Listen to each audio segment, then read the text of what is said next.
Hey everyone, welcome to study gloves. मेरा नाम है डॉक्टर सरिता। दोस्तों, आज के लेक्चर में हम एडोलसेंस के बारे में पढ़ेंगे, यानी अडल्टहुड के ऊपर हम लोग बात करेंगे।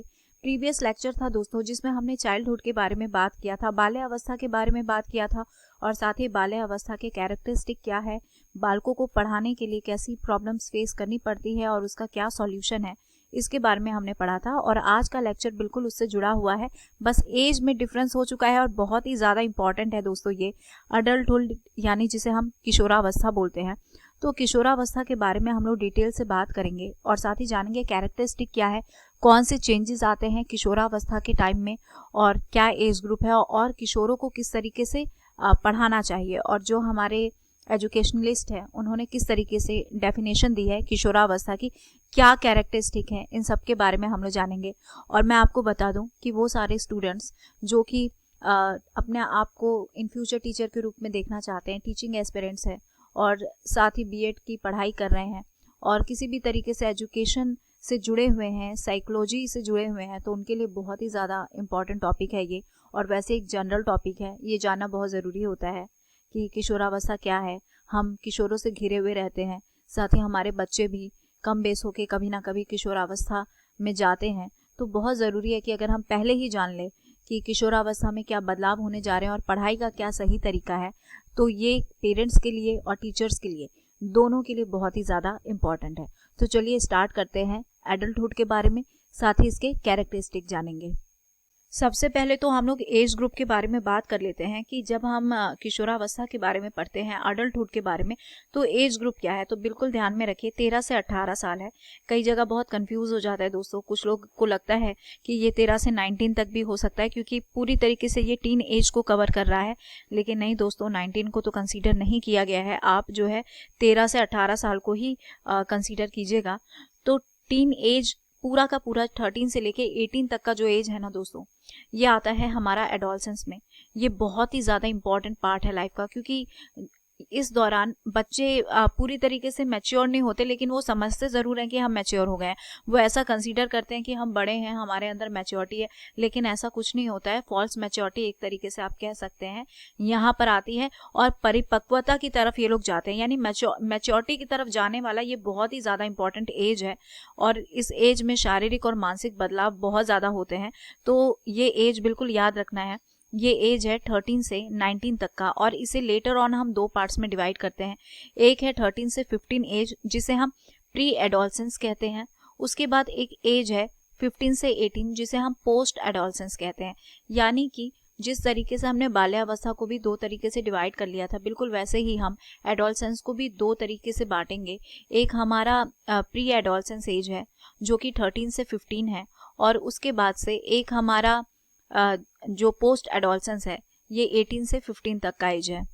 अब हम कुछ इंपॉर्टेंट डेफिनेशन के ऊपर बात करेंगे दोस्तों। इन डेफिनेशन को आपको याद रखना बहुत ज़रूरी है।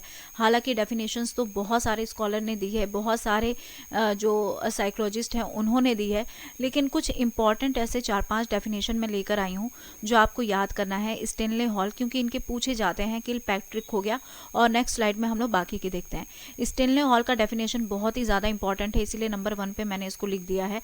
Adolescence is a period of stress, storm and conflict. ठीक है, यानी कि एडोलसेंस एक ऐसा, ये जो किशोरावस्था है, ये तनाव, तूफान और संघर्ष की अवस्था है। ठीक है, इन्होंने इसको इतना ज़्यादा तनावपूर्ण और आंधी तूफानों वाली अवस्था बताई है। किसने? स्टेनले हॉल ने बताई है। किलपैट्रिक के बारे में बात करें तो किलपैट्रिक का मानना है कि जो एडोलसेंस है ये काफ़ी ज़्यादा डिफ़िकल्ट एज है लाइफ का, यानी कि कठिनाई से भरा हुआ ये एज है।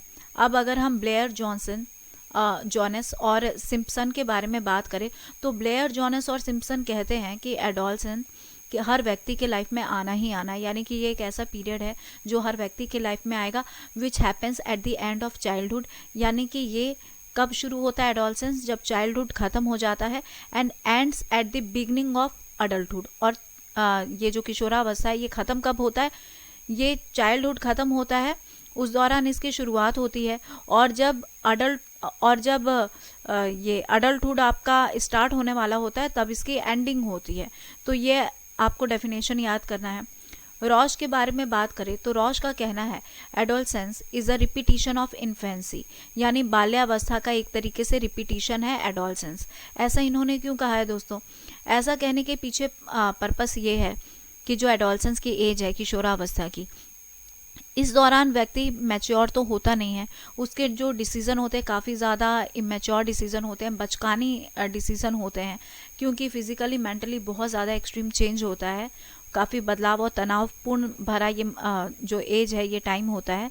तो ऐसे में बच्चा जो है, जो बालक है, जो किशोर है, वो उसके जो भी एक्टिविटीज़ रहती हैं ऑलमोस्ट वो चाइल्डिश टाइप के ही एक्टिविटी करता है। इसीलिए उनका ऐसा मानना है कि ये रिपीटिशन होता है इन्फेंसी का, यानी कि कहीं ना कहीं ये बाल्यावस्था की ही रिपीटिशन इन्होंने माना है एडोलसेंस को।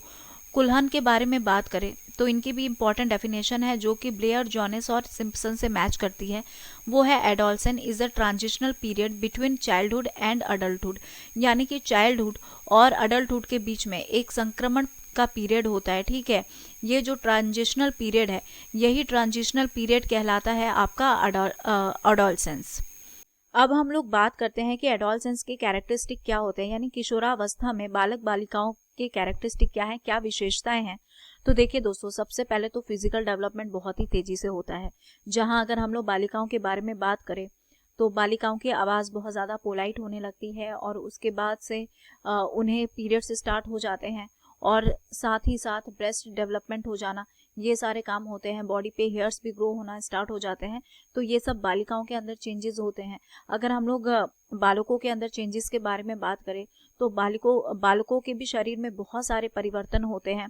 वो भी सेक्सुअली एक्टिव हो जाते हैं, और साथ ही साथ जैसे कि उनके बॉडी में हेयर बहुत ज़्यादा ग्रो करता है, दाढ़ियों का बढ़ना, आवाज़ भारी हो जाना।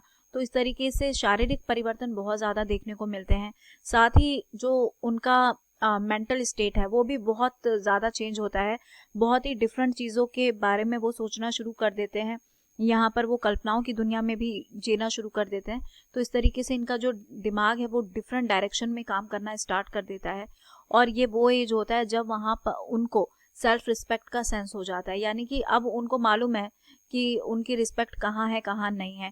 वो अपने आप को अब बच्चा नहीं मानते, वो अपने आप को बालक नहीं मानते, वो अपने आप को पूरी तरीके से वयस्क और मैच्योर मान लेते हैं। अब उनके अंदर सेल्फ रिस्पेक्ट वाली भावना हो जाती है।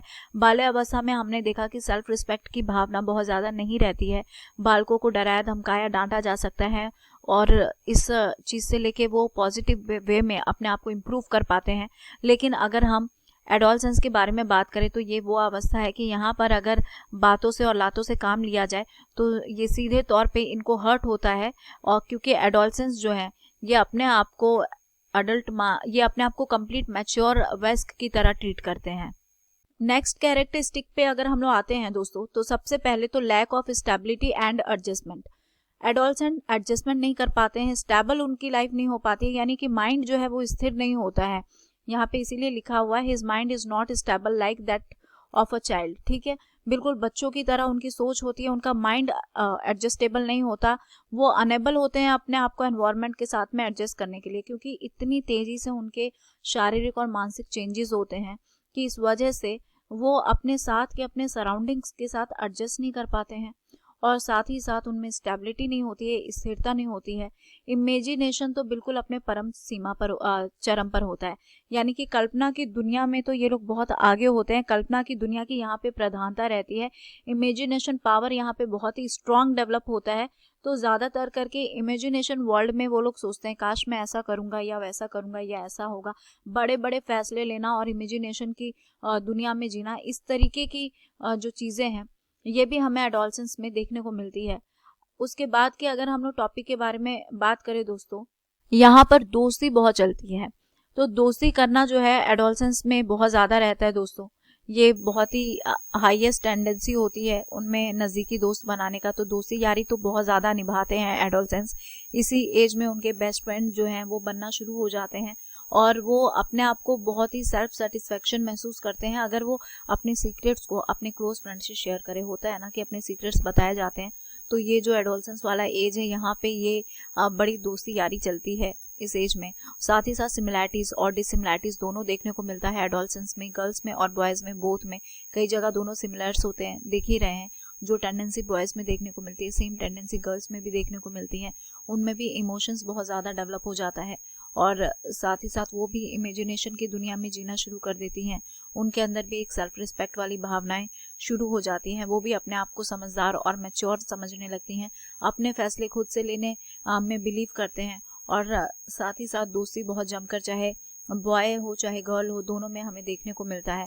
साथ ही यहाँ पर ये जो स्टेज है दोस्तों, इमोशन यहाँ पे बहुत ज़्यादा होता है, इंस्टेबिलिटी देखने को मिलती है, एंथुजियम देखने को मिलता है, यानी कि भावनात्मक परिवर्तन यहाँ पर बहुत ज़्यादा होता है। इमोशंस का रोल बहुत होता है और किशोर जो है वो इंस्टेबल होते हैं, अस्थिरता उनमें पाई जाती है, कभी उनमें उत्साह भी पाया जाता है, किसी चीज़ को सीखने का लगन भी पाया जाता है, उत्साहहीनता भी जो है, इस तरीके की चीज़ों से जो एडोलसेंस हैं दोस्तों वो ग्रसित रहते हैं।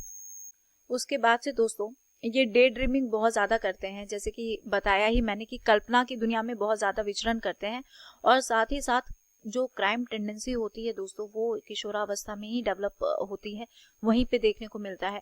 यानी कि कोई भी आप लोगों ने देखा होगा कि अगर कोई व्यक्ति क्रिमिनल है तो वो क्रिमिनल माइंडसेट भी उसका इस किशोरावस्था में ही, इसी एडोलसेंस एज में डेवलप हो जाता है, तब जाके इन फ्यूचर वो बड़े बड़े क्राइम करता है। तो बहुत ही सेंसिटिव एज है। इस एज में जो संभल गया, समझो कि उसने अपनी लाइफ का जो फाउंडेशन है, बढ़िया फाउंडेशन वो स्टैब्लिश कर लिया।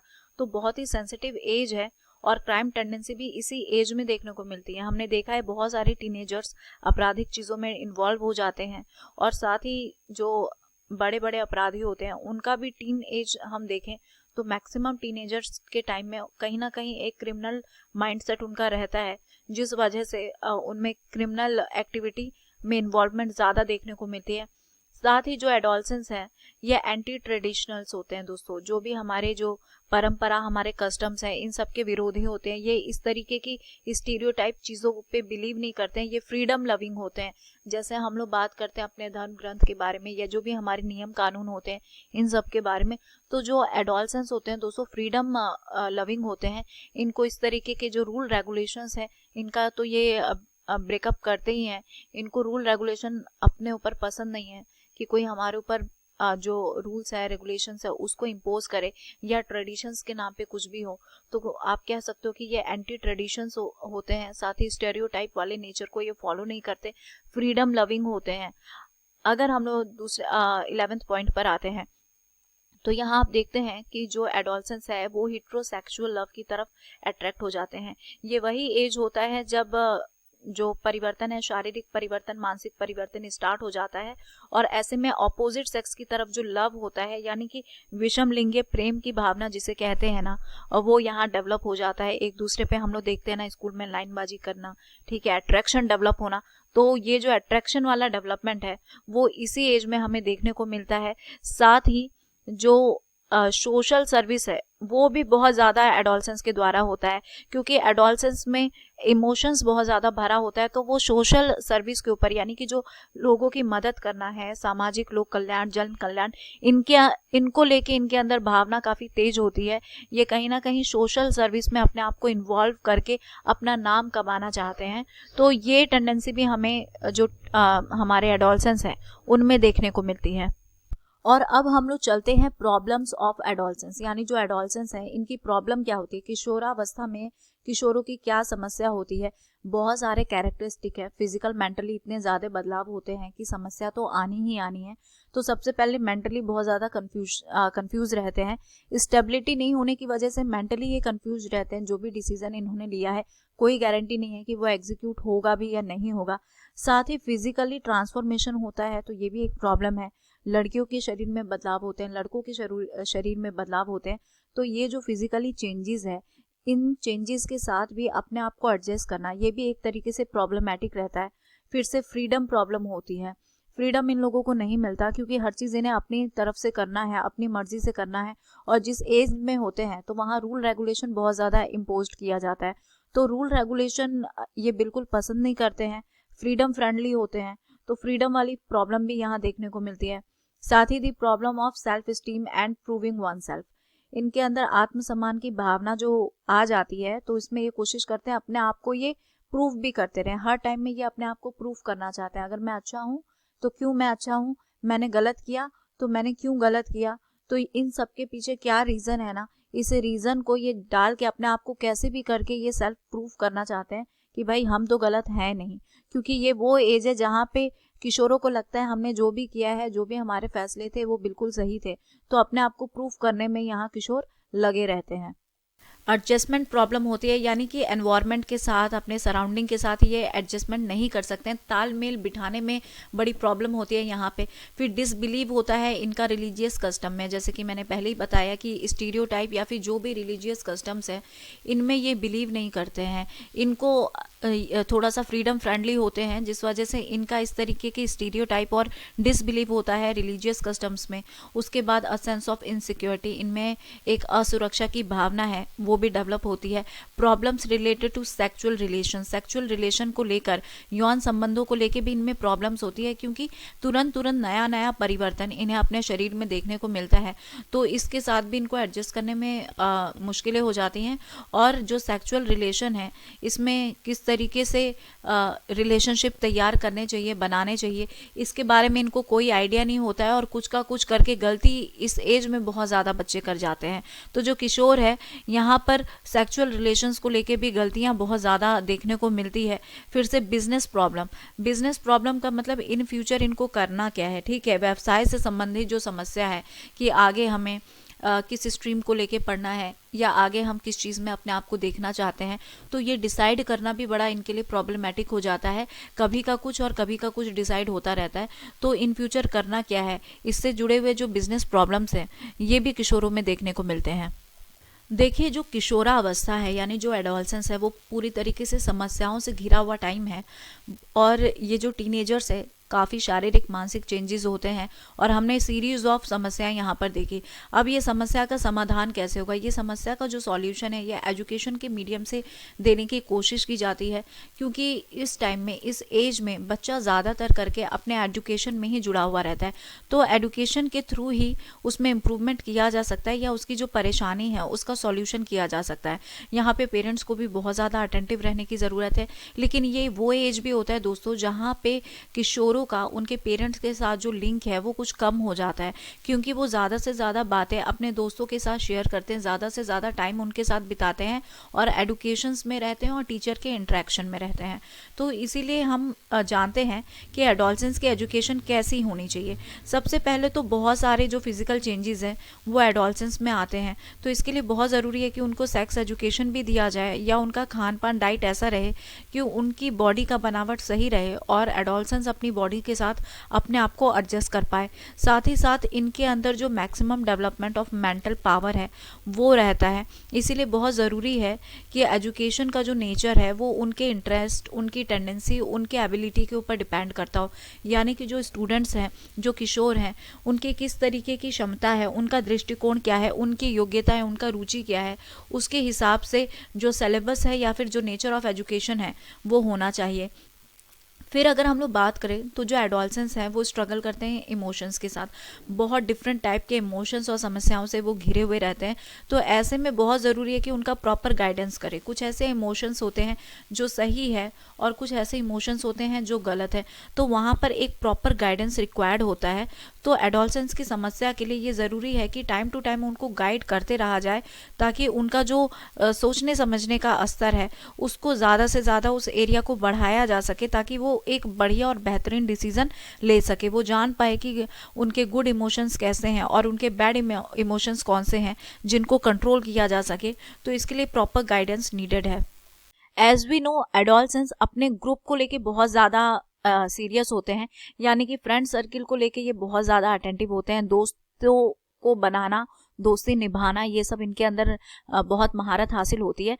तो इसीलिए हमें कोशिश करना चाहिए कि जो एडोलसेंस हैं उनको ग्रुप में डिवाइड करके ग्रुप एक्टिविटी दी जाए। बहुत सारे जो एक्टिविटी है, लर्निंग एक्टिविटी, इस तरीके का हम कंडक्ट कर सकते हैं ग्रुप्स डिवाइड करके, कि जो भी किशोर जिस ग्रुप में कंफर्टेबल हैं उस ग्रुप में आ जाएं और इस तरीके की एक्टिविटी को वो लर्न करें। तो ऐसे में भी यहाँ पर हम उनकी एजुकेशन को, उनका जो एडुकेशन है उसको इम्प्रूव कर सकते हैं। साथ ही हम लोग जानते हैं कि जो एडोलसेंस है ये डिफरेंट नेचर के होते हैं, डिफरेंट फीलिंग्स होती हैं, डिफरेंट इनके इंटरेस्ट होते हैं। तो अकॉर्डिंग टू देयर इंटरेस्ट हम क्या करें, सब्जेक्ट डेवलप करें, ठीक है, या फिर जिस बच्चे को जिस चीज़ में इंटरेस्ट है उसको उसी इंटरेस्ट के फील्ड में उसको गाइड करें। तो ये बहुत ज़्यादा ज़रूरी है कि बच्चों की जो रुचि है, उनके जो प्रेफरेंस है, उनके किस सब्जेक्ट में किस तरीके से उनका ध्यान है, किस चीज़ को वो सीखना चाहते हैं, तो उस चीज़ को आइडेंटिफाई करके अगर हम उसी पे वर्क करते हैं तो इस तरीके से भी हम एक बेहतर एजुकेशनल एनवायरनमेंट यहाँ पे क्रिएट कर सकते हैं और एक बेहतर शिक्षा उनको दे सकते हैं। साथ ही दे रखा है कि कुछ ऐसे टीचिंग टूल्स का हमें इस्तेमाल करना चाहिए जिसमें उनको जो अपॉर्चुनिटी मिले वो सेल्फ ऑब्जर्वेशन की हो, रिफ्लेक्शन, रीजनिंग, ये सारी चीज़ें उनमें रहे। देखिए, कहने का सेंस ये है कि टीचिंग टूल्स ऐसे होने चाहिए, ऐसे टीचिंग एड्स होने चाहिए जिसमें बच्चों का इंटरेस्ट जागे। अगर आप टॉपिक कोई भी पढ़ा रहे हैं तो वो टॉपिक इस तरीके से पढ़ाना चाहिए, इस तरीके से उसमें टीचिंग टूल्स इस्तेमाल करने चाहिए कि बच्चों को उसमें इन्वॉल्व होने का मौका मिल सके, यानी कि वो भी खुद से सेल्फ ऑब्जर्वेशन कर सके, उस चीज़ों को सेल्फ ऑब्जर्वेशन वो कर सके। तो ये बहुत ज़्यादा ज़रूरी है। अगर सिर्फ हम लेक्चर मेथड पे पढ़ा देते हैं तो लेक्चर सुनते सुनते बच्चे बोर हो जाएंगे, हो सकता है उसमें बहुत सारी क्लासेस ध्यान भी नहीं दे। लेकिन अगर हम बहुत सारे टीचिंग टूल्स का यहाँ पे इस्तेमाल करते हुए पढ़ाते हैं और बच्चों को उसमें इन्वॉल्व करते हैं, ग्रुप बनाते हैं, ग्रुप डिस्कशन करते हैं, डिबेट करवाते हैं, तो ऐसे में जो किशोर हैं उनका नॉलेज बढ़ेगा और उनको इंटरेस्ट भी होगा। तो ये बहुत ज़रूरी है कि किशोरों के एटीट्यूड्स और उनकी फीलिंग्स को ध्यान में रखते हुए इस तरीके से हम उनके इंटरेस्ट को डेवलप करें कि उनको अपॉर्चुनिटी मिले सेल्फ ऑब्जर्वेशन करने का अपने सब्जेक्ट को। ऑलरेडी हम लोग जानते हैं दोस्तों कि ये जो एज है ये बहुत ज़्यादा अपने आप में काफ़ी सीरियस और सेंसिटिव एज है। तो इसमें किशोरों के अंदर मेंटल कॉन्फ्लिक्ट बहुत ही ज़्यादा रहता है, यानी जिसे कहते हैं कि मानसिक द्वंद्व की स्थिति बहुत ज़्यादा बनी रहती है। क्या सही है क्या गलत है ये इनके लिए पहचानना पजल्ड हो जाता है। ऐसे में इस चीज़ को ख़त्म करने के लिए मोरल और रिलीजियस एजुकेशन देना बहुत ज़्यादा ज़रूरी है। ऑलरेडी हमें पता है कि जो किशोर हैं वो इस तरीके के जो रिलीजियस कस्टम्स हैं या जो स्टेरियोटाइप उनको लगता है उसके ऊपर बिलीव नहीं करते हैं। वो फ्रीडम फ्रेंडली एनवायरनमेंट चाहते हैं और ऐसे में जो रिलीजियस एजुकेशन है जिसको वो वैल्यू नहीं देते, लेकिन ये बहुत ज़रूरी है कि हम उनको मोरल वैल्यूज़ और जो रिलीजियस एजुकेशंस है उनसे अवगत कराएं ताकि वो डिफ्रेंशिएट कर सके कि सही क्या है और गलत क्या है। तो इसके लिए मोरल एजुकेशंस देना और जो रिलीजियस एजुकेशन है यानी कि जो धार्मिक शिक्षा है वो देना बहुत ज़रूरी है, जिससे कि वो इस चीज़ में अंतर कर पाए कि क्या सही है और क्या गलत है। उसके बाद अगर हम लोग बात करें तो एडोलसेंट्स को असाइन करने चाहिए रिस्पॉन्सिबिलिटी भरे टास्क। जी हाँ दोस्तों, जो उत्तरदायित्वपूर्ण कार्य होते हैं ना वो इनको सौंपना बहुत ज़्यादा ज़रूरी है। और जब ये काम कर भी लेते हैं तो ये भी बहुत ज़रूरी है कि हम उनको टाइम टू टाइम प्रेज्ड भी करें। अगर हमने किसी एडोलसेंस को एक काम सौंपा है, एक रिस्पॉन्सिबिलिटी भरा टास्क दिया है और अगर उस टास्क को वो बढ़िया तरीके से कर लेता है तो ये भी हमारे लिए बहुत ज़रूरी है कि हम उसको क्या करें, प्रेज्ड करें। प्रेज्ड करने से उसके अंदर एक पॉजिटिव वाइब्स क्रिएट होता है और जो कि उसको एक सही डायरेक्शन में लेके जाता है। तो ये देना भी बहुत ज़्यादा ज़रूरी है। और जो स्कूल्स है उसमें डिसिप्लिन स्थापित करना बहुत ज़रूरी है। और डिसिप्लिन के लिए जो टाइट डिसिप्लिन है वो एकदम से थोपना नहीं चाहिए। डिसिप्लिन को इतने अच्छे तरीके से मॉड्यूलेट करना चाहिए ताकि बच्चा अपने आप उसमें ढल सके। तो ये सारी चीज़ें बहुत ही ज़्यादा ज़रूरी है दोस्तों, और इसकी मदद से हम लोग जो किशोर हैं, जो एडोलसेंस हैं, उनकी एजुकेशन को इम्प्रूव कर सकते हैं और उनको एक सही रास्ता दिखा सकते हैं। तो आई होप दोस्तों कि ये एडोलसेंस के ऊपर जो हमारा चैप्टर था, जो अडल्टहुड भी आप कह सकते हैं, इस तरीके से भी क्वेश्चन पूछ सकता है, तो किशोरावस्था के ऊपर का ये चैप्टर क्या कैरेक्टरिस्टिक है, किस तरीके से एजुकेशन दी जानी चाहिए, उनकी क्या समस्याएं होती है, ये सारे टॉपिक ही इंपॉर्टेंट है। किसी भी टॉपिक को एक्सप्लेन करने के लिए दे सकता है या सीधे तौर पे जो आता है वो यही क्वेश्चन उठा के दे देता है कि एडोलसेंस क्या है, उससे आप क्या समझते हैं, इनकी प्रॉब्लम्स क्या है, क्या कैरेक्टरिस्टिक है। देखिए पूरी तरीके से एक बढ़िया रेडीमेड नोट्स बढ़िया पॉइंट के साथ इंग्लिश में आप लोगों के सामने प्रेजेंट है और ये पीडीएफ आपको स्टडी ग्लोस के टेलीग्राम चैनल पे अवेलेबल है। तो दोस्तों इतनी जो मेहनत मैं आपके ऊपर कर रही हूँ तो आई एम वेरी श्योर कि एक लाइक तो बनता है, शेयर भी ज़रूर कर दें और साथ ही चैनल को सब्सक्राइब करने के लिए ये जो बेल आइकन है ना इसको भी आप घंटी बजा दें। आई होप ये लेक्चर बहुत ही ज़्यादा बेनिफिशियल आप लोगों के लिए रहा होगा। Thank you so much. Here is the end of this lecture.